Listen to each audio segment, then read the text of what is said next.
It's about that time for the 100th episode.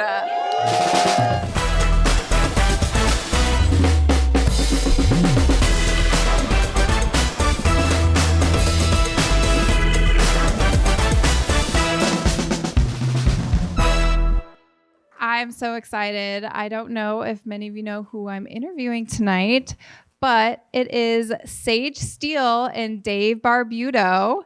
And Sage Steele is the trailblazing host of The Sage Steele Show, where she has candid, in-depth conversations with notable people from the world of politics, entertainment, sports, and beyond. Before launching her own platform, she spent 16 years as one of ESPN's most recognizable faces, anchoring the flagship show SportsCenter and covering countless marquee events from the Super Bowl to the Masters. Dave Barbudo blends military discipline and corporate expertise. A former U.S. Army infantry officer, he became CEO of You Break, I Fix by Assurian in April 2021, where he leads a network of 700 tech repair locations across North America. Under his leadership, the company has driven strong growth and forged deep partnerships with leading technology brands while maintaining a strong brand and customer service reputation. Married in 2025, after meeting at a Nashville charity event, Sage and Dave share 5 children between them and divide their time between South Florida and Nashville. Together, they blend their love of God, storytelling, and leadership skills, along with a commitment to family, into a life that celebrates both professional excellence and personal connection. So, please welcome to the stage Sage Steele and Dave Barbudo.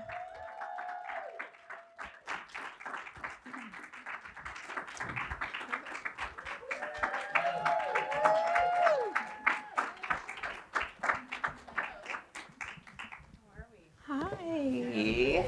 Don't fall on your face. I know, right? Welcome. Thank you so much for coming. Thank you. I love the stage. It's huge. Yeah. And you sink in a lot. Wow. I know, right? It's vintage. Yes. Oh my gosh, the happy couple. Congratulations. You guys just got married back in August, right? September. Yes. Oh my gosh. Your wedding was so gorgeous. I cannot stop looking at the photos. I put some photos out there too. I don't know if you guys saw as you were walking in. As a slideshow on my iPad at the check-in table. I'll have too. to look. We had the best photographer. Oh my gosh, I can't wait to talk he's about a dear it. friend now. He's stuck with us forever now. Yeah, but right? That's everything. I mean, that's probably in hindsight now. I knew him, so it was okay. But maybe I think top 2 decisions you make, because that's what lasts forever. So that's my opinion. That is so true. Okay, before we get to your relationship and everything, maybe just give us a little rundown of life before you met each other. I know, right? I know a lot happened, but maybe give some of your career highlights over the years. Oh gosh. That we might want to know. A lot of drama. Career. I have a whole new career now. It's crazy. I never thought I'd be starting over in my 50s in every way. I always wanted to be a sportscaster, and I grew up just sports everywhere in my family. I was 11 when I announced to my parents that I wanted to be a sportscaster, and was super awkward, shy, and knew everything about sports, but then would only talk about it around my brothers, et cetera, my dad. And I just had this desire. I truly do to this day feel that sports is the ultimate uniter. Saturday, whatever it is, from your kids' little league baseball game all the way up through the professional sports leagues. It's amazing how nothing matters right? When you're part of a team, your race, your gender, your politics, your religion, it doesn't matter and it's beautiful. So that was my why behind it. And I had this dream of going to ESPN from when I was 11, and I got there when I was, 34. And I had an 11-month-old, a 2-year-old, and a 4-year-old at the time. And so I don't remember much from those years. And somehow I'm still standing now. And now they're 19, 21, and 23. And 2 in college, one about to graduate, one just did graduate and actually works here in Nashville. Total coincidence. It's a God thing. Actually, It's not a coincidence. So, I got to do all that I ever dreamt of and much more. I mean, covering Super Bowls and World Series and the Masters and NBA, like everything possible. And then honestly, like a lot of changes for a lot of reasons. And, some not great and others, yes, incredible. And I wouldn't change a thing about any of it. I'm here today, like without those changes, without some drama and controversy with it, I would never have met Dave. Like there's so many things. So when we're in it and it can be hard and we all go through it, that's what I tell people. Like it truly is for a reason. It's a matter of what you're willing to look at, the silver lining through tough times. And without me taking a stand in some ways, without some pain and tears and losing a lot of money, like all that, I would never have been here in Nashville the day that we met exactly 1 year ago this week. So I know it's a lot. Okay. But that career, so I said way too much. Okay, your turn. Because he has an amazing I know. I want to hear more about Dave's career too. So I was an Army brat and grew up traveling and living everywhere. And then I went in the Army as soon as I graduated college. Went to college at Creighton in Omaha. And was there an Omaha? Blue Jays? Yeah. You know where that is. And so I was an infantry officer in the Army for 7 years and got deployed a bunch and did a lot of really, great experiences with that and learned a lot of leadership skills and really enjoyed the time. And then got out and got into corporate America. And for the last 20 years, I've worked at Assurion here in town. The last 5 of that, I've been the CEO of You Break, I Fix, if you're familiar with that. Assurion bought them in 2019.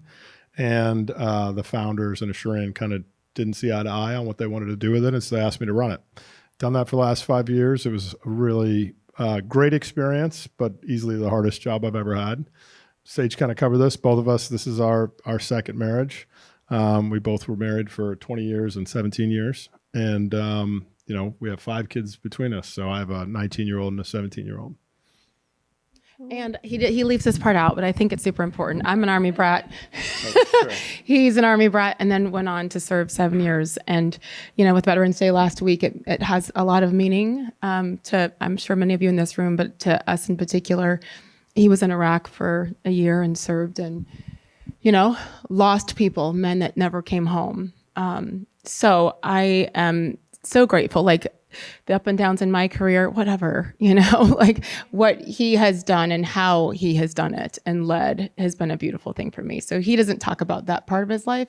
So I try to, because it's a lot more important than anything I could ever do is to stand up and try to protect our country. So good job, babe. Definitely. Yeah. Thank you guys so much for just like sharing all about your lives before you met and everything. And it is cool to see how after all of that, you guys truly have met and come together. So tell us this story. I want to hear how you met. I mean, from different states. I want to hear what he's going to say. How did this all happen? Okay. So actually tomorrow night, we're going to the event that won basically a year ago. Well, November 12th of 2024, we both were at. I didn't know she was going to be there. She didn't know I was going to be there. She didn't know who I was. But I watched her on TV for a long time, so I always knew who she was. But there's a deeper connection. So I get to this event, and the guy I'm meeting is like, we're talking about some of the personalities that are there. There's a lot of athletes and musicians. And so he's kind of running through it, and he's like, oh, Sage Steele is right over there. And I was like, you got to be kidding me. And I said, my family and her family know each other. And he's like, what are you talking about? And I was like, literally, I said, hold my beer. And walked over to her and I said, you don't know me, but my name's Dave Barbudo. And your mom and my mom took care of retired nuns at a convent 30 years ago at Fort Leavenworth, Kansas. and she had a double take, and she thought it was a cheesy line, but then she realized it was real, because then I followed it up with, I also played basketball against your younger brother Chad in high school at Gruber Gym, which is this gym on Fort Leavenworth that you would never know the name of unless you had really been there. So we talked for about 5 minutes, and I think we were both just surprised to have met each other, but we had never met before. I was in high school my senior year. She was at Indiana in college when her parents were stationed there. So Yes, the older woman. So our moms have been friends for 30 years and have stayed in touch all that time, and we had never met till that night. So we went into the event. It's a veterans charity event. We went to it. She went to her table with her friend. I went with the guy and his wife that invited me. We hung out, did the whole silent auction thing. And afterwards, I think we both were looking for each other, trying to figure out, like, where's Sage, where's Dave? And we found each other kind of as the thing was ending, and there was an after party down here in Nashville. And so I found her, and she asked me, she's like, are you going to the after party? And I was like, I am now, like, for sure. And so then we went, and we got there. I was there a little bit before her. She showed up about 20, 30 minutes later, and we talked for two and a half straight hours, interrupted on occasion for people wanting to take pictures with Sage, but it was a solid 2.5 hours. And then that night I had some trepidation about going to this thing. I kind of wasn't interested in going, and I ended up going, but I had talked to my parents about it. And my mom had texted me while we were at the after party, and she said, how's the night? Like, how is the event? And I didn't see it until I got in the car at midnight to drive home. And I replied, you'll never guess who I met. I met Sage. And of course, my mom knows her mom. I didn't think anything more about it. I go to bed. Well, you texted me first. I did text you. I did text her and told her that it was great to meet her, and I enjoyed the conversation, and hopefully we get to talk again soon. Do you want to tell the part about how you woke up the next day? Okay. Please. Well, I should back up because, I just thought, what cheesy line is this one going to drop on me? And when he talked about nuns, I'm like, okay, say that again. And I remembered when he said his last name. And this one nun was like our family nun. It sounds weird, but they were retired, and our mothers literally would volunteer every week and take them out. They were retired, and they're in this old convent, and they take them to Dairy Queen for the day or take them on a walk and see the ducks in the pond. They're like 80, 90-year-old nuns. And then a couple of them, the younger ones who were like 75, would go to like my brother's basketball game or come to our house for Christmas. And so they became part of our family, and like in a very spiritual way. And so when he mentioned the Sisters of Charity, Fort Leavenworth, Kansas, like, that's not a cheesy line. You can't make that up along with the name of the gym. And so immediately I was taken aback. And that family nun that we had, Sister Charles Marie, was also like his family nun and went to his basketball game. So it's just crazy. And then I know you can't make, so then we go sit down, and my girlfriend Katie, and then the only reason I was with her is because her husband couldn't go. I was supposed to give a speech in North Carolina where my kids were in college. I never cancel anything. And I just was exhausted, and I canceled it. And I, rescheduled it right away. But I'm like, I need a break. And I, for once, didn't have to work at an event. I got to go and have a drink and eat. And you start to think, what if I had done what I was scheduled to do? What if I don't know, all the things that you wonder, like one different decision and you're not there. So then we go sit down, and Katie's like, who's that? And I was like, his name is Dave, and you're not going to believe this story. And she's like, he's cute, girl. You need to find him. And I was like, I know, but there's 400 friend. people. She's a good friend. So the end of the night, as he described, happened for the most part, the way he described it. And I will say, halfway through the conversation, at which bar was it? The Green something. Right downtown here? Yeah, it's near here. I want to say the Green Room, but I don't think that's right. Anyway, Nashville bar. Yeah. And Yeah, I don't remember the name. and we were talking halfway through, it hit me. And I got butterflies like a 16-year-old girl. And I was like, I just knew. And I was like, I'm going to get a drink. I'll be right back. Would you like anything? And I'm a total lightweight, like one glass of wine and I'm done. So, and I was in line getting a drink and whatever you would request. And I look back and Katie is my girl. And she was like hand on her hips, quizzing him and like this. And I was like, oh gosh, she's going to run him away. And I got back with 2 drinks, looking like a total lush, and I was not. One was for him. And he'd gone to the restroom. And Katie looked at me, and I will clean up what she said, because she is foul. That's why I love her. She's foul mouth. And she said, she looked at me, she's like, you're going to marry him. Don't screw it up. Great advice. And from a I friend. looked at Love her it. and I said, I know. And she goes, and he's got great shoes. I'm like, okay, the things that we have to look at, right? component. So then we talked the whole night, and I probably changed because I was nervous, because then it hit me. I'm like, this is different.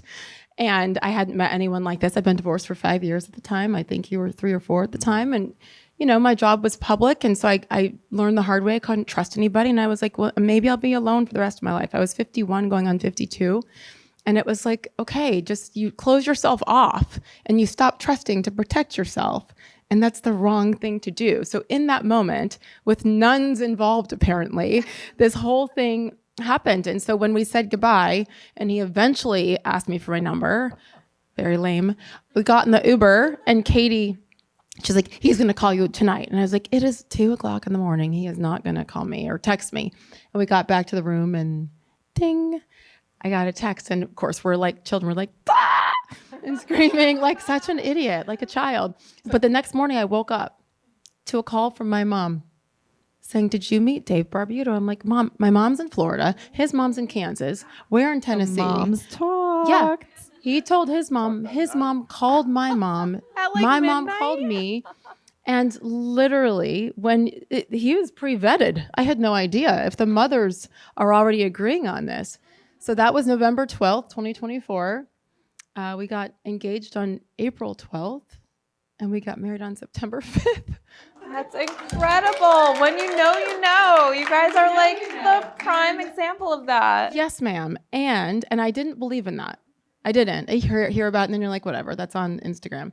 And then I experienced it, and it was quick. It was fast. And with 5 kids who are old enough to ask good questions, fair questions, it was not, there were some tough conversations. And there's a friend that didn't agree with how fast it went. Like a friend I'd had for 15 years who, like, we're not friends anymore. Like, she was so, like, there's been some stuff.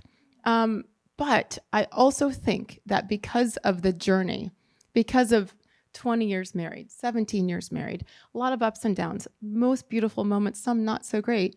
Like, you also know what you like, and you need to know what you don't like. And sometimes I think knowing what you don't like or want anymore is almost more important than what you do like.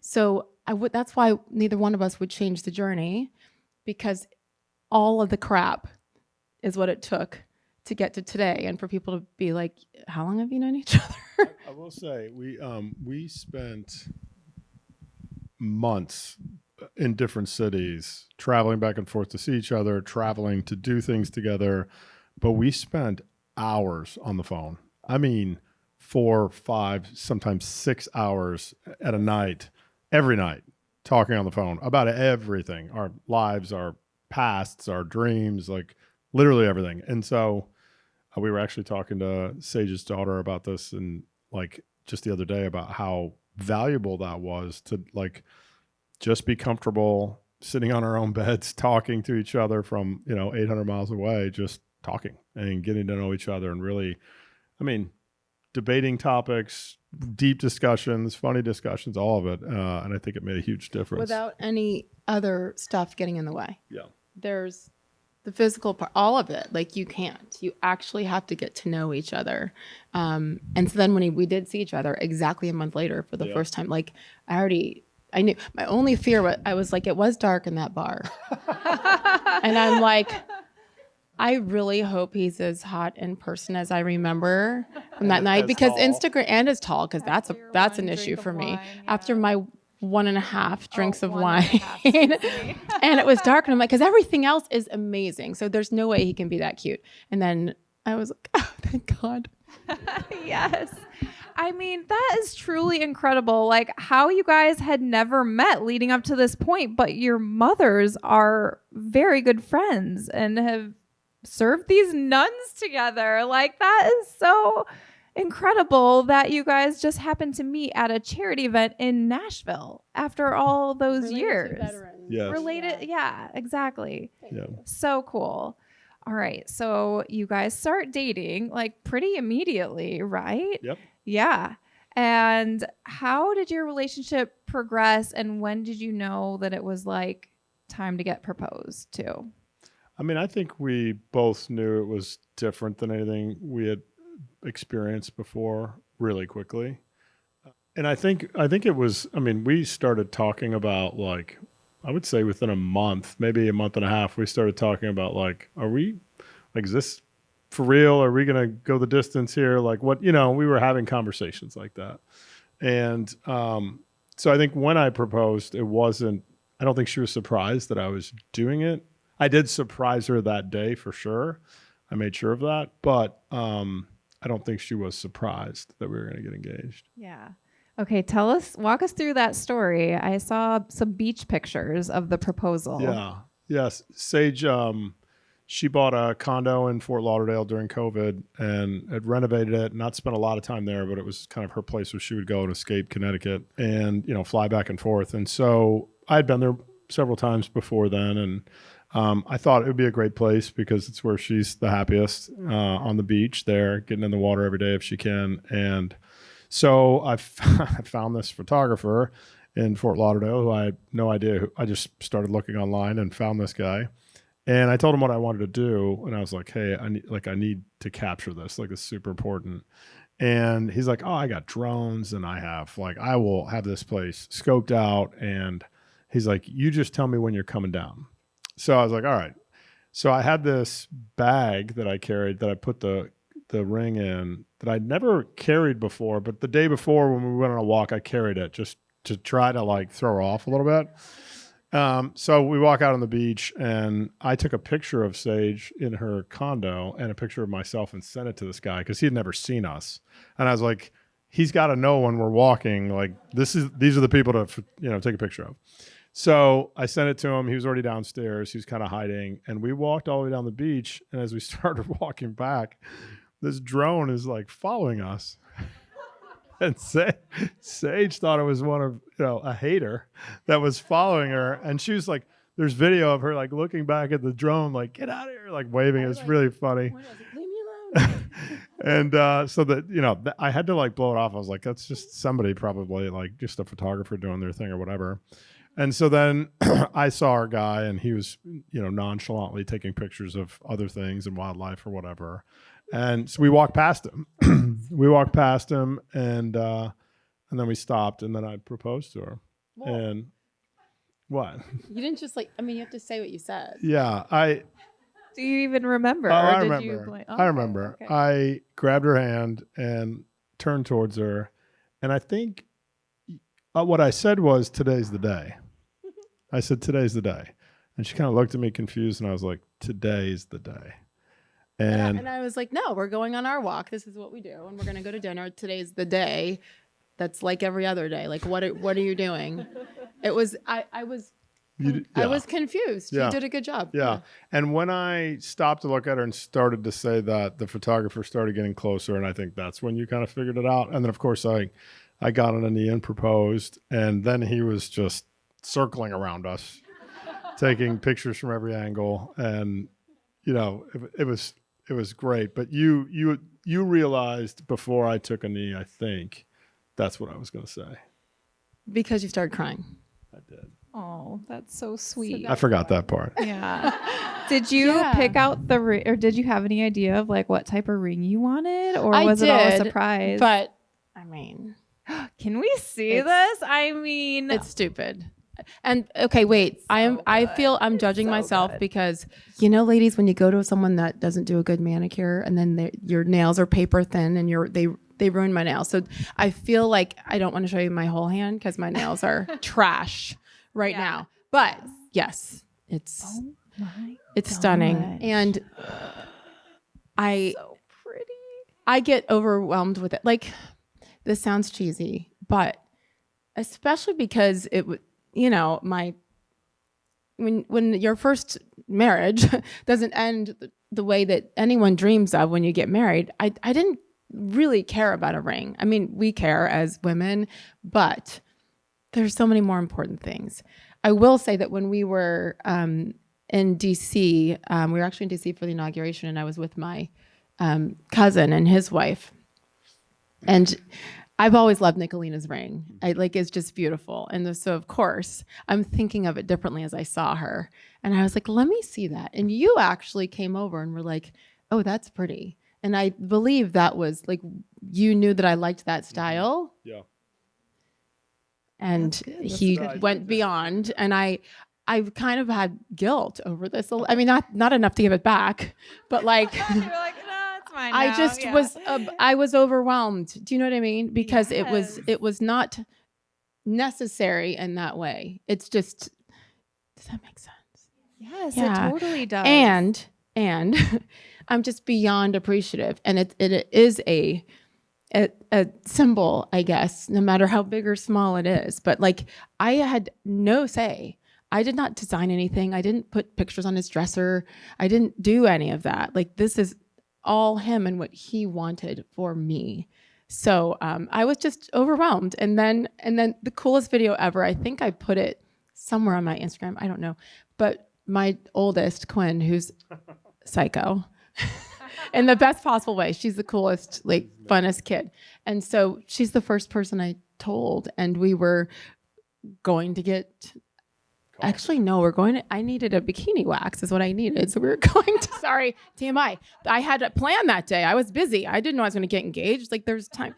And so, sorry, you know me. But we stopped at a coffee shop is where this happened. We weren't at the... We were, okay, at the bikini wax place. I had appointments. And so I wanted to call my daughter, and she fell in love with him, immediately after meeting him.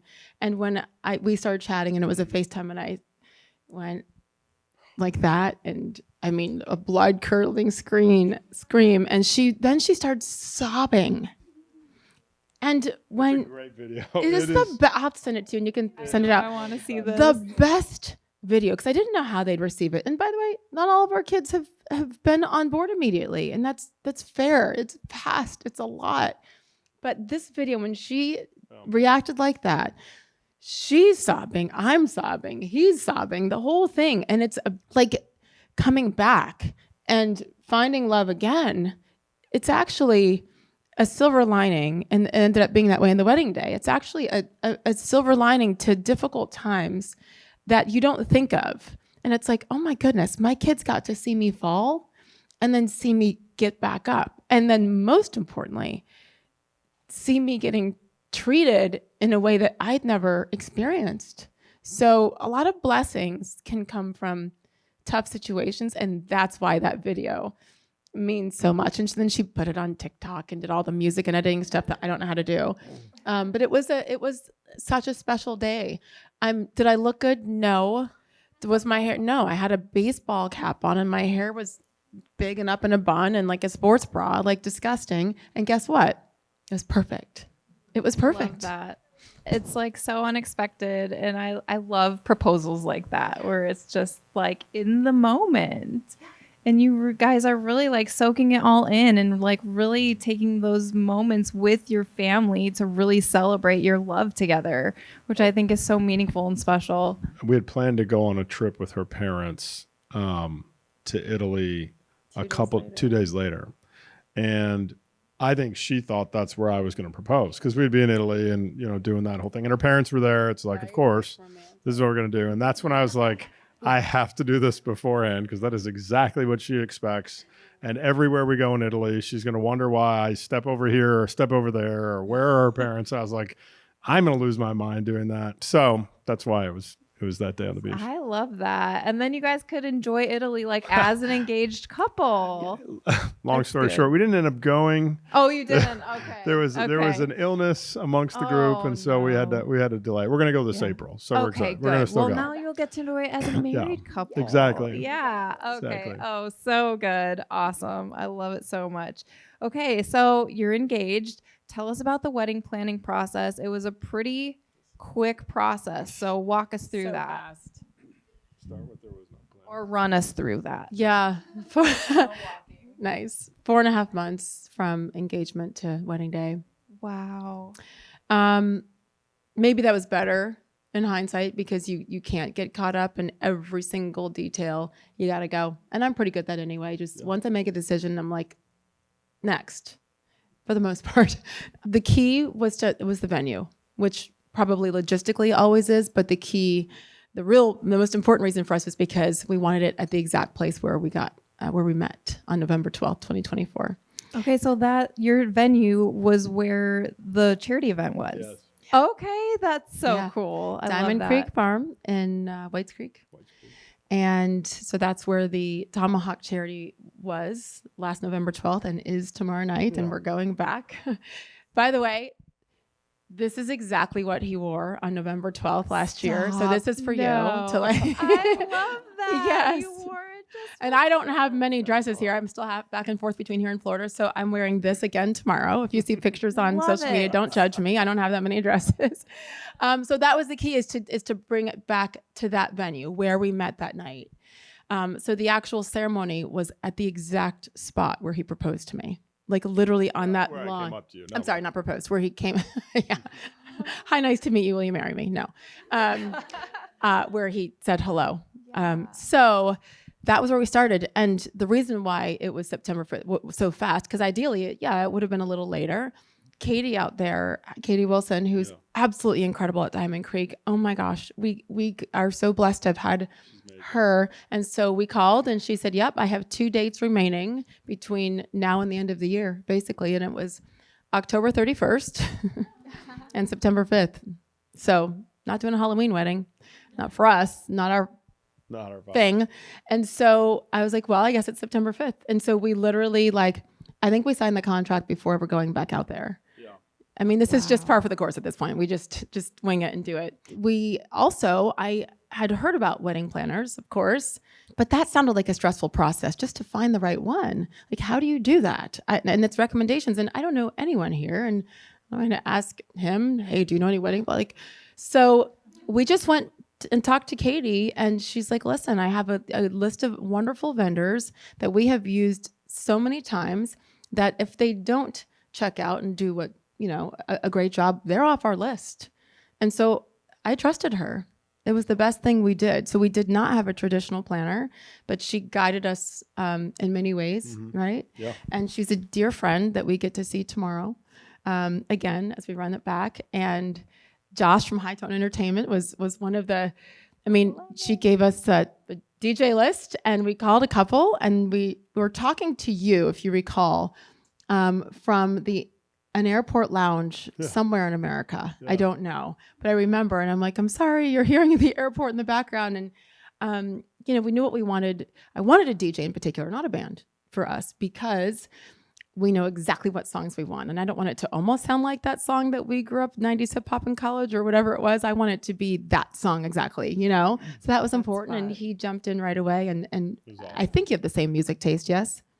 Or you just said you did. I don't know. You faked it. Yeah, it was incredible. And that meant so much. But as far as the style of the wedding, I'm like, okay, I am a 52-year-old bride. Like, do I need to wear a big traditional white gown with a train and have all of the things? Excuse me? She said no.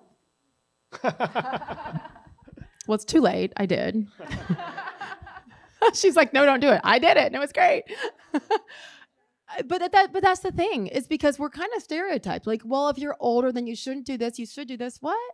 Like, according to whom? Do you know what I mean? Exactly. And there were hard things about that. But at the end of the day, I have 3 beautiful children from a marriage that lasted 20 years. It was my first boyfriend, age 20 to 47. That's all I knew.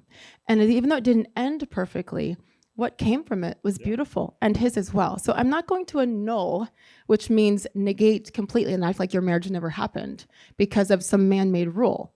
So we decided we're not gonna do that. And that's to each his own. For us, it wasn't worth that just to get back in the church to do it. And so we decided to create it on our own, but still have many of those traditions there, including the big white dress. Yeah. Yes. I was going to say we had a pretty good person that did the ceremony. Yes. Yes, tell me about this. Who was your officiant? His name is Chris Harrison, who was the host of The Bachelor for 20. Oh, is that like Bachelor? The music that went The with music, it. good is job. Right here. Yes. And now I was like, wait, is this planned? And she's gonna play it all right now. That's some good producing, girlfriend. I worked with Chris Harrison for about 10 years. We hosted the Miss America pageants together twice. We did Scripps National Spelling Bee. We did crazy adventures at a live volcano in Nicaragua. I did all kinds of crazy stuff if you guys ever watched The Bachelor. He is the nicest soul. He got canceled 6 months before I did. We had all kinds of good stuff in common like that. We had the same attorneys. Like, it was great. But he's married all kinds of people.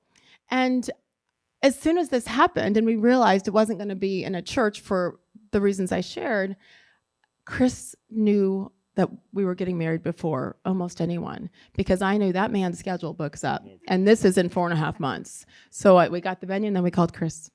And so it was pretty amazing to have the guy who tried desperately to hook up so many couples through the years on The Bachelor and The Bachelorette there. And we wanted red roses to be our theme, which had nothing to do with Chris Harrison and The Bachelor. And so then it actually hit me as I was walking up the aisle, and I'm like, oh my gosh, Chris Harrison, the final rose. We had almost 8,000 roses. Unbeknownst to us, if I had known that number, it would not have happened because I didn't look at the bill till after. So that's a problem. I would do that differently. No, whatever. But we wanted, and then I'm going to shut up. Once we decided to go all in and to get that dress that I felt really pretty in, and it's okay to be older and still feel really pretty. And like, I felt like a girl. I had forgotten, to be very honest with you, what that felt like. I'm not talking about from a wedding perspective.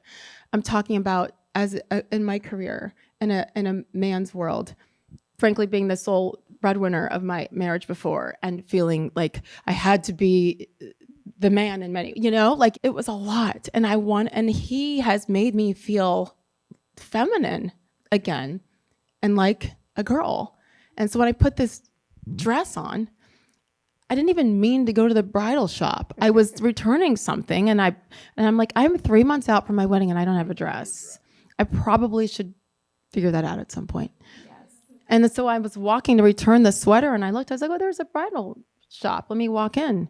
And I walked out with the dress that day. I mean, I didn't walk out with it because it took a lot of, alterations, but I was alone. I didn't have my girls there like I planned or my mom. But when I put it on, I FaceTimed my mom. And when my strong, tough Irish Italian mother is bawling on the phone and I'm bawling and all the ladies are bawling, I'm like, this is the dress. And this is the opposite of what I thought I'd get because of the stereotypes of what we're supposed to do. And that's what I share with people now. It's like, just because someone says, do this or don't do this, like, how does it make you feel? Yeah. And I have never felt better in my life. And all I kept imagining was when I tried it on and knew what it would eventually turn into, I was guessing how he would feel, what he would think when he saw me turn that corner. No first look, none of that crap. Like literally, I want it to be the first time. And yeah, all these things we just threw out the window that we thought we were supposed to do. I love that so much. You guys did it your own way. And to find the dress like that, your dress was so gorgeous too. And just like the petals on it, it suits you so well. Like, Yes, you should. I should have had you wear it tonight. Then you wouldn't have to double up your other dress. Well, because you got to get your money's worth, right? I know, should, yeah. Although I think I found an idea. We might need to start that. I'm going to repurpose it. Go ahead. We did plan the wedding. September 5th is a Friday, which is a little untraditional for a wedding, but it worked out perfectly. We had a rehearsal dinner on Thursday at Adele's, which was where we went on our first date.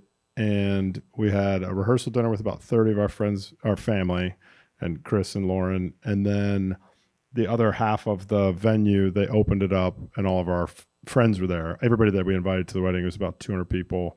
We're at a cocktail hour. So we had a rehearsal dinner, and then we walked out into a cocktail hour with everybody, and that was Thursday night.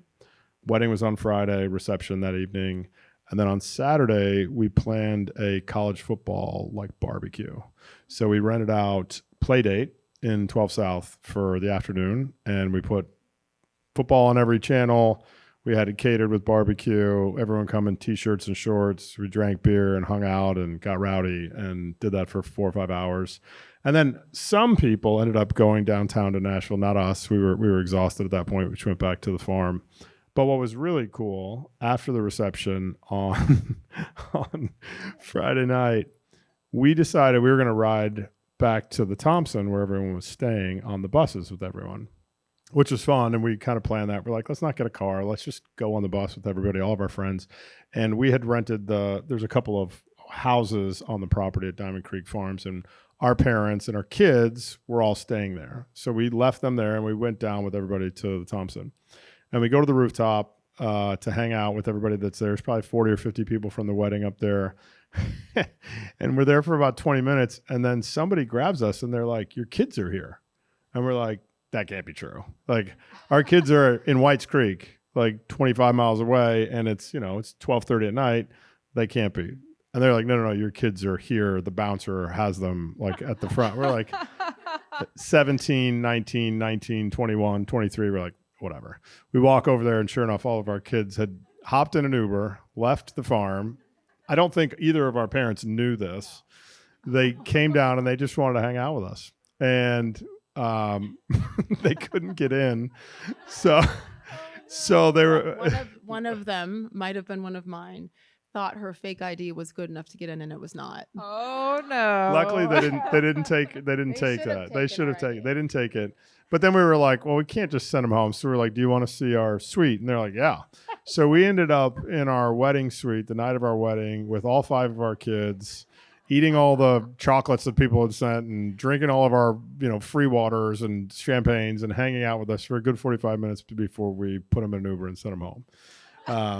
And then when we walked them all the way to the Uber, we were like, you are not leaving our site until you get in that car. So we walked back in the lobby, and some of our friends had come downstairs and were waiting for pizza. And so there's some really great pictures that aren't online of Sage in a wedding dress eating pizza in the lobby of the Thompson Hotel, which was awesome. It was perfect. And by the way, there's 2 houses that you can rent on the property at Diamond Creek. And they're amazing. And they're stunning. And it makes you want to redecorate your house and start all over. It's blow it all up. I want that. And since his parents are from Kansas, mine were in Florida. My one is at Ole Miss, another one's at High Point in North Carolina. So we wanted his kids are here in Tennessee, wanted everybody together for those 3 days. And that was a beautiful part of being on that property, is that you have the ability to rent one or both homes. And so it was a real weekend for everybody. It's been a lot of money to come out. And I will say, as far as the theme, again, with the dress and all that, why are we don't need to be crazy and expensive and black tie. We just said, I want black tie. And here's the best part. If you look at those pictures, and I'm posting more this week, finally, because I'm a month behind, every woman had to wear a black dress too. And I'm usually not that much of a control freak, I swear to you. But too many pictures where you're like, okay, I love my girlfriend but she's got terrible taste. And that hot pink, no. And I was like, no, I'm going to do this exactly. I want this look and this vibe. And so because of that, the pictures with everybody in all black, and the 3 girls, the 3 daughters and the 2 sons, but the 3 daughters had steel gray dresses, and so then pretty. 8,000 red roses everywhere you look. The photographer did a drone shot from above right after we said our vows, and then went back down the aisle and turned and said, look up. I had no idea that picture with 200 people in all black, looking up, waving. You can see the difference in the girls' 3 dresses, and then me and Dave with red roses. Like, it was stunning. And then I keep getting so much feedback from friends and even men who were like, what a cool vibe at the ceremony. Then when you walk inside, wasn't it sexy, Josh? It was so, like, with all black and the roses and the lights. It was like, yeah. And I'm pretty sure this will be the last, well, I know for sure. The last time, I mean, the last wedding, obviously, you know what I mean? Where you throw that kind of a party, I mean, where you have control. And I want it to look a certain way. And every woman came back and said, thank you, you made it easier for me. Yeah. Like, you narrowed down my choices, and it's just a black dress, or maybe it's all white. I've seen that too. But it actually helps people choose their outfits when you kind of give them some guidance. So it was stunning with 200 people, probably twice as many as we thought. And we just said, what the hell? Yeah, do it. So good. I love that you guys just did it your own way. And yeah, the all black, I love that. And it just looks so good in all the photos. So way to go, you guys. It's so good. All right. So you described a little bit about your style, your wedding day. It sounds so gorgeous. Take us to some of those really special moments of the day. Like, what sticks out to you when you think about your wedding? Can I tell them what happened on the rehearsal dinner night? Which part? What? The golf cart. Yes. So this is such a fun 3 days. Like, it was one of the, it was amazing in every way. But so Thursday at about 4:00, we're getting ready to leave the farm and go to Adele's for the rehearsal dinner. And then everyone else is going to meet us at the cocktail party that's right there. And I was at the house with all the parents, but the shuttle was coming to pick us up at the other house where all the kids were, and Sage. And so her dad, he's 79. He's like, I want to drive the golf cart over there. And my mom and her mom were going to get in the golf cart and go. And then I was like, hey, it's really bumpy between here and there. I'm going to drive the ladies over. My dad hops in the car with us, but her dad drives the golf cart. So as we're pulling up, I see my daughter and her daughter out front making a TikTok. It's really funny. And they both turn and look as the golf cart drives through the garage door of the second house. There's people inside. The garage door was down. There was people in the garage when that happened. Luckily, no one was hurt. The garage door was destroyed, and the golf cart got the roof peeled off it. Oh, no. But it was such basically, he stepped on. Yeah, he was trying to stop it and instead stepped. He's very tall. He has big feet. It's like, golf carts are really hard to move your legs around. So I think he just accidentally hit the gas instead of the thing. And he was mortified, as you can imagine. And I was laughing from the minute it happened till today. It set like this really great tone where everybody was just like kind of laughing from the very beginning. I wish I could show the TikTok because they didn't know it was happening when they were filming it. And this TikTok, like, it's my daughter and her daughter doing, I don't know, what do you call it, but they like change the view, and it's the two of them when they're in their cocktail dresses. And at this same exact moment, both of them turn like this, and like their eyes get huge and they cover their mouths. And I was like, what are they doing? And sure enough, they were watching the golf cart go through the door. So anyway. Insurance. Any venue you go to. Insurance is a good idea. Especially if you're staying for more than one day. Event insurance. Get insurance for the whole day, not just the wedding day. We only did the wedding day. And this is the night before. Yeah. So this is the night before. So just saying, don't tell my dad because he thinks we have the insurance. We don't want to make him feel bad. But between the garage door and the golf cart, the wedding got even more expensive. But it was, we obviously we didn't care about that at the moment. We were glad he was safe and whatever. And the people there at Diamond Creek, they were laughing as much as we were. And so we all go to the rehearsal dinner with just this on our mind, and it was hysterical. So that was a funny moment. I know it could have been disaster and could have been dangerous, but it turned out really, really funny.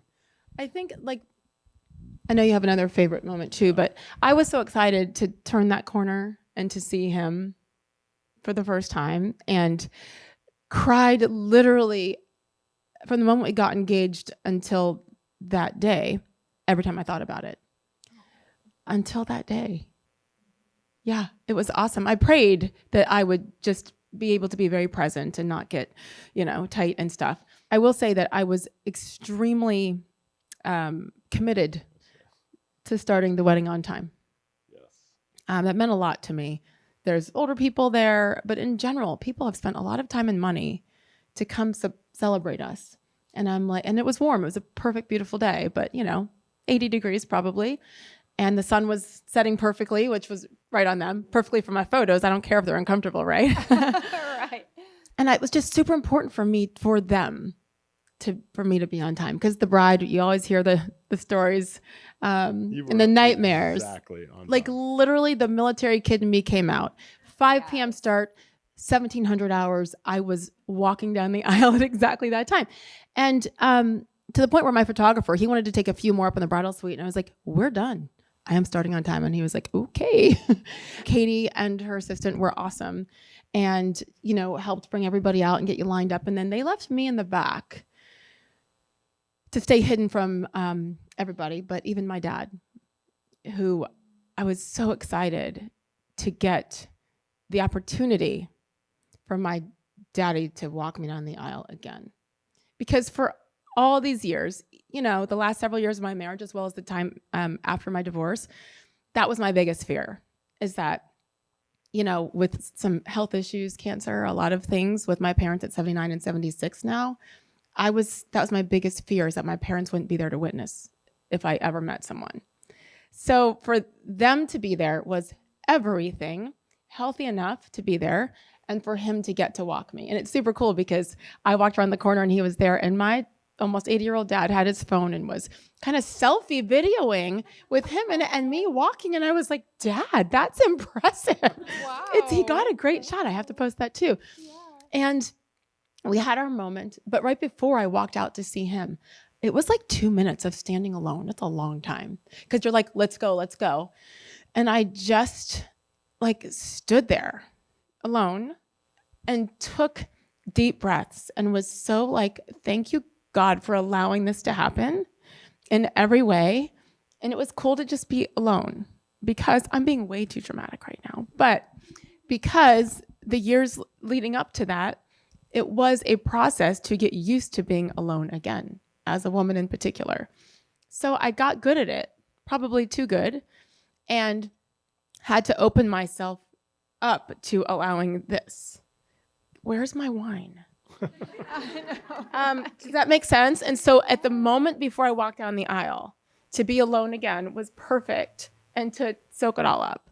And then to walk out and see my dad. And then finally, I also knew, when I was 26 and got married, it's all the things and all the nerves. And I was present, but I didn't remember seeing that many people in the pews. And this time I was like, I want to look at everybody's faces and eyes so I can remember it, because I get to do this again. And I don't want to be so concerned about how I look. I want to see these faces of these beautiful people who supported me and you. And that's my favorite moment, is turning the corner with my dad. And I forgot that people stand too. I was like, oh, they're all standing for the bride. I got to see all their faces. And on the altar, while we were holding hands, I stopped, and there's video of me cranking my neck around to make sure I could make eye contact with everybody, And finally, just to know that all 3 of my kids and both of his kids were standing up there behind us. I mean, it was just so much more than a pretty wedding. Yeah. Anybody can have a pretty wedding, but what's all the other stuff? Yeah, that was my favorite moments. So many meaningful moments. Do you have a favorite moment? Yeah. Yeah. Okay, tell us more. Yeah, besides the golf cart. After we finished the ceremony, we went and did pictures, and we ran that like a machine. We were very specific. We are walking in 1 hour after the reception. We actually wanted to be inside the hall about 10 minutes before the reception started because we wanted to see it. We had been designing and decorating and figuring out what this thing was going to look like, and neither of us had seen the room because we were upstairs getting ready and all that. So we really wanted to see the room, just the 2 of us. So we did that. And my favorite moment was when we got to walk in there together before everyone else, just by ourselves. And we danced to a song, just the 2 of us, before anybody else walked in. That was my favorite moment. That is so special. I love when couples choose to do that and just That like was our have the version room of the to first themselves. look. Yes. Instead of this first look, it was the room that we worked so hard on to create the vibe. And that was our first look with, and Josh played the song that we wanted, and the wall projection was perfect and the dance floor was all perfect. And you walk in and of course there's me and I'm like, oh, I knew I should have put another ficus tree in that corner, because we're perfectionists. Right. But it was really special. And I'd never heard of anyone doing that. Like, Katie is the one that, suggested, hey, you worked hard on this room that cost you a lot of money. Take a moment before everybody gets in there. Yeah. That's really special. Yeah. And I love just hearing the different things that were really important to you guys that you truly incorporated into your day, like being on time. You don't hear of a lot of brides like that's the thing that's important to them, but it is to you guys. And making sure that you guys have that time together, just the two of you, to really soak it all in, and looking at everybody, making eye contact with them and soaking in that moment, I think is so meaningful and really cool that you guys did that for your wedding. I will add one thing too, just because it was such a special bond with Katie out there. She's a dear friend now. When we picked that date, she was like, oh, that's my due date. She was pregnant with her third. She has a 3-year-old, a 1.5-year-old. And that was literally her due date for her C-section. She moved her C-section up a week. Stop. So she could not just be at our wedding, but be running our entire wedding. So she came a week. I know. I was like, you're lucky you're 33. You're a baby. But like, she's amazing. And I would never, I've had 3 kids. Like I would never have asked for that. And I actually said several times, I'm like, this is ridiculous. You do not have to do this. Get us there and pass us off. But like, there's so many more important things in my wedding, girlfriend. Like, and she's just so fun. She's just such a great person, and was like, we had a lot of fun planning it with her. Like we connected with her really well. She was just super fun and funny and positive and easy to work with, and took care of everything and made it perfect. And so I think she wanted to be there as friends as much as, the person running the event. To have someone that cares that much, I don't know. You tell me, is that rare? Like it felt so special. So that was important to us. When everybody came in and we wanted to welcome them, we actually didn't do the intro, like welcome for the first time. We wanted to be in the room and watch people come in and be there to welcome. So then people came up right away, but we gave a quick little toast speech, whatever. And in prayer, it was very important to pray before the meal, etc. We did have my dad come up during a non-traditional, I guess, compared to Catholic ceremony, and have my dad pray during the ceremony, which was super important as well. But we brought Katie up, and I wanted everyone there to, I don't know, at least give her a round of applause for pushing her baby out a week early for us, Yeah. And then she brought the baby in when I was getting hair and makeup, and I was like, that was very special. So special, man. That is dedication for a wedding planner. Not all wedding planners will do that. So you found a good one.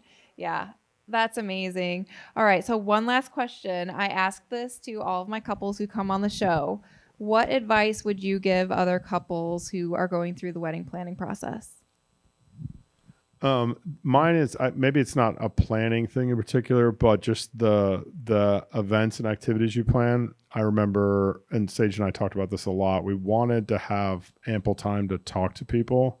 And when you have one day only, and granted, you have to, cost is always a factor, but the fact that we had 3 different days all together where people could talk to each other, talk to us, we never felt like you had to spend 30 minutes with any one person because you're going to see them tomorrow. And by the 3rd day, my college buddies are talking to friends of hers from the sports industries, and they're hanging out like they've known each other for forever. And the last day was special that way because relationships had been built that had nothing to do with us other than us having that event. And it was really, really fun. So I would encourage people, if you can find a way to do it, and I don't think they have to be expensive events, but if you can create more opportunities for people, for you to see people so that you don't have to do it all in one night, it makes the night way more memorable. I think that's that was probably the smartest thing we did, was to try to extend it. And especially here in Nashville, where I imagine, a lot of people say yes to coming to your wedding because it's here. And so again, people had come from all over, and you want to make it worth their while, if that sounds, I don't know. So I was proud of how we did that, and then made it super casual in that way too, because this is fake. This is not normal, who walks around like dressed up every day? Hopefully not me. I hate the stereotype of, with men, well, just tell me where to be and I'll show up at 5:00 on Friday. Like, no, this is, have that conversation ahead of time. Maybe I'm just lucky. I don't know. This wedding would not have happened without Dave. His business, I always say, okay, CEO Dave's coming out because now we're going to have spreadsheets and charts and it's all going to be super organized, and I'm the opposite of organized. And the seating chart is awful. I mean, it's so hard to do and stressful, and you're trying so hard to take into account everybody's personalities, and it's very stressful. And he was like, babe, I'm like, I want to do it. And no, I want to go to bed. I'm tired. And it made me anxious. I was like, and so he was so patient and kind with me that none of this would have happened without him. Literally, his patience with me. It sounds maybe very cliche, but it is essential to be present. Yeah. Like I said earlier, we're wanting to make eye contact, wanting to see for my sake who was there, and people that I hadn't seen in 15, 20 years. It is definitely the last time that group of people will be together. I think we take that for granted. Maybe it's because I'm an older bride this time, and what I shared with you about our parents and age and cancer and things that I thought were going to prevent this from happening the way that it did. And that's why I didn't really stress over much. The last 30 minutes beforehand, it was like, I hated my hair. I was being picky. It was great. I think that was where it came out for me. And at the end, it, of course, ended up looking great because she's amazing. But at that moment, I was starting to get tight, and my mom gave me the eyeballs. And I was like, you're right. And at the end of the day, people are just happy for you. They're happy that you found your person, and to be present. I wish I'd been more present in many aspects of my life. And I think that planning this wedding and realizing that it's so much bigger than that fancy reception or the fancy dress or whatever it is, such a blessing. So to just be there and be present and be thankful to every person that took the time to choose to celebrate you. I will say this, the benefit of being in charge of the tables is you learn every single person's name at the wedding. And there was a lot of people that I had never met before, but if they said their first name, I could respond with their last name and who they were with and what table. So it was really, really handy. So people be like, I'm Ken, and I'm like, oh, your wife is so-and-so. And like, yeah, it was cool. With the seating chart. I I'm love telling it.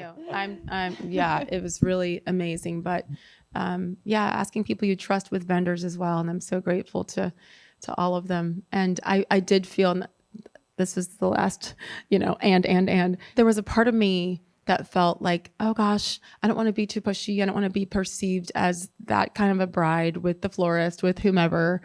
But it's like, no, it's okay. This is my vision.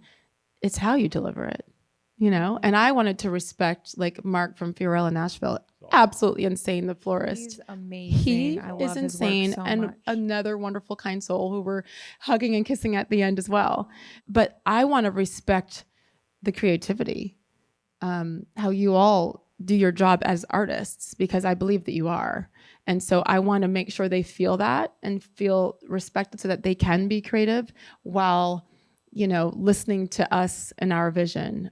So for me, I would also say that, like, it's okay to say what you want and be very clear about it, because it makes their job easier. They will thank you for being clear instead of being wishy-washy, right? But to respect them, I feel like, I hope our vendors at the end felt that way, because that's important to me, to make sure that everybody, can walk away from it and be like, oh yeah, their wedding was different because they were nice and they were kind, and it was perfect. And I really want to do it again, but it's too expensive. I'm like, right? I really want to run it back next year for our 1-year anniversary. I'm going to repurpose my dress. Yes. I found someone here. Ooh, so I'm going to cool. repurpose it, because when you spend that money, why are you going to let it hang in your closet or force your daughters into guilt to wear it in 25 years? Like they're not Right? going to want to wear it. I know. I was like, well, maybe your children will have weddings soon. You can kind of like relive. No. You know? I don't want, no. Can we make it about us for the next couple years? I don't sorry. need This is grandkids now. Your spotlight, your day. Yeah. I need us to party for 10 years before we make it about them. Yeah, for sure. Oh my gosh. Oh, you guys really pulled off a huge feat of having a wedding as big, 200 people in 4 months, to be able to do that and to really just have your 1 year anniversary just last week, right? Yep. I mean, this year, could you have ever expected this to happen? It's truly incredible, everything that you've gone through to get to this point, and you're completely different now at this point in your life than you were a year ago. Like, could you have ever imagined? No, It's no. amazing. And 10 days into our relationship, 10 days after we met, one of our marathon phone conversations, he asked me what I wanted in a relationship. I'd never been asked that question in my life. And he's like, don't worry, you can think about it and get back to me. I was like, oh, no. I know exactly that answer. And I'll say this, and this isn't maybe for everybody in the room, but this is our truth. The first thing I said to him is that I need someone who wants to and will walk in this faith journey with me. Like, I know for me, I need that now. I didn't think I needed it before. Like, oh, you can do your own thing and have different beliefs. And yeah, you can in some ways. Many people it works for. For me, at this age, once again, I knew that I needed that. And then came all the other very important things that I think most people would say. And for me to just feel led by a man who also supports me in my career and my dreams and lets me try to go be a badass woman and mom and all these things. But like so many of the things that you would expect and agree with. But the faith part. And so that is why it can be overwhelming now to think in just a year how much changed.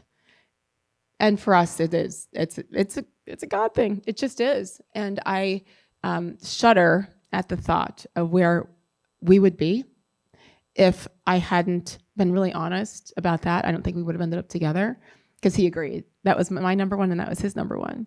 And in the past, I think I've been afraid to say that. But if I hadn't, a couple of months before meeting Dave, just like given up control, trying to control everything in our lives, because that's what we do. And for me, giving it up to God. And then like, it's crazy what happened in every aspect of my life, every aspect. Most importantly, this guy. So I'm grateful that I wasn't like, I did say to myself, if you're honest with this, he might run.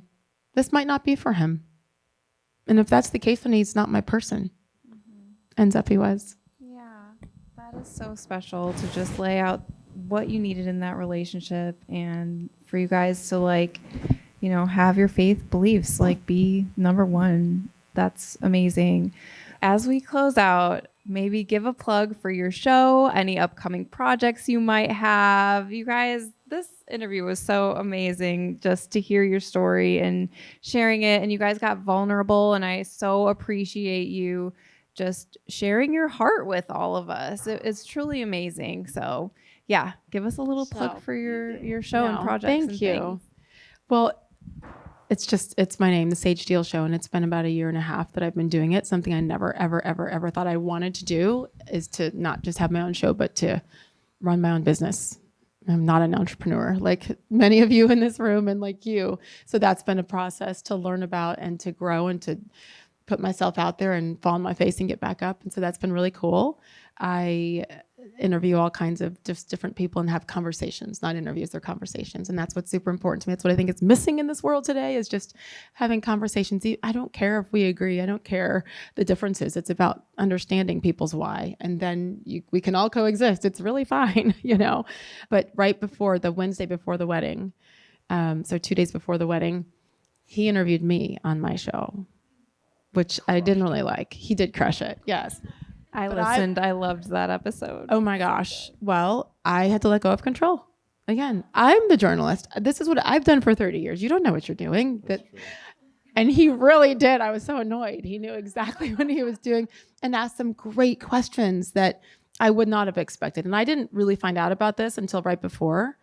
And I walk in and he's in my chair that I usually sit in to interview people. So I don't know if we're going to have more of those kind of projects.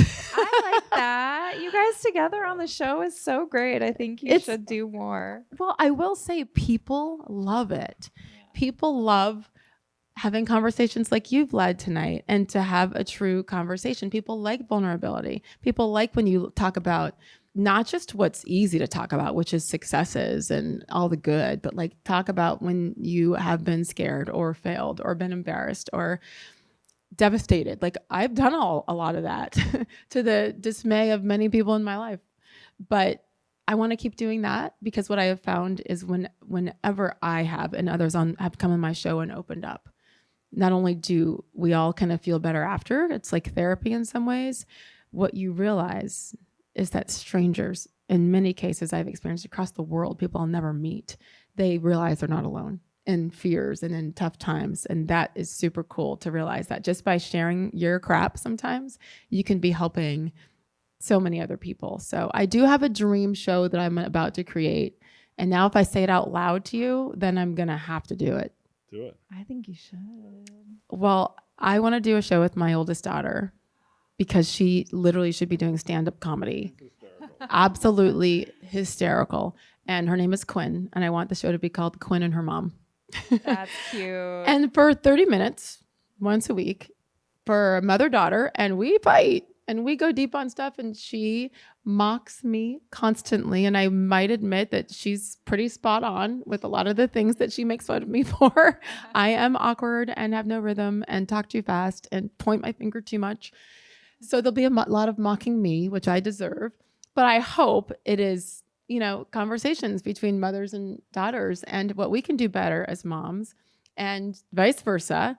And especially in these crazy times and with social media and all that we're all trying to balance. So that's my, that's a project that I should not have said publicly, but what the heck, it'll make me do it. But Dave and Dave has been so incredibly helpful with this business of mine, which I still have trouble saying that. And so to have his help and guidance has been huge. Right now, the toughest challenge though, regardless of the projects in the career is just location, and I still live in Fort Lauderdale. I don't want to give up my little beach condo. It saved me, during some crazy tough times, and it's pretty, and it's cold here. Not as cold as the Northeast where I lived, but so between Florida and Nashville, and just trying to figure that out, we've got elite status on Southwest Airlines and all that. I'm his companion for life because we fly so much. Yeah. We're figuring it all out, but man, is it cool to have a partner to get to do that with too. He hasn't worked with me full time, so I don't know if he's going to like this in a month when we have a house and we're like, we're going back and forth from our condos here in Tennessee and in Florida. So yeah, a lot of projects, but most importantly to try to just be grateful for every day and, help our kids continue to become good friends. That's different when you're becoming the Brady Bunch. It is. It's a whole different dynamic, one that we haven't done. Yeah. They haven't done, but they all look like they could be his kid. None of my kids look like me. They all look like him and his kids. So it's perfect. That's amazing. Yeah, I'm just the nanny, apparently. I've been called that. Wow. No comment. Yeah. Projects. But yeah. I promise I have more pictures to post. But we got 1,800 photos. Wow. And this is the guy that did my daughter's high school graduation photos in Florida. And that is the one thing that I did go over the top on, is I flew him up here. Because when see, he's giving me the shut up sign. I felt that. Because when that person, that vendor is going to go all in on the most important thing, I will chop out some money here to put it here for that one thing. So, okay, I'm sorry. He's elbowing me. You can find good people, you want to keep them. So, yeah, this has been so great. I am so happy for you guys. Congratulations. Enjoy newlywed life and integrating your families and traveling and all the projects that you have coming up. Let's give a round of applause for Sage and Dave. It's so great. Thank you guys so much.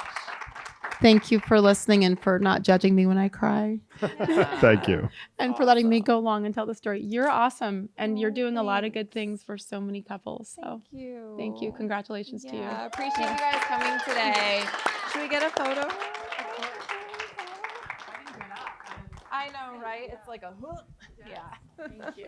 Oh, thank you so much. Thank you. Yay! Well, thank you guys so much for coming tonight. I so appreciate you taking the time to listen to our interview and have fun with us tonight. Happy 100 and drive safe. Bye.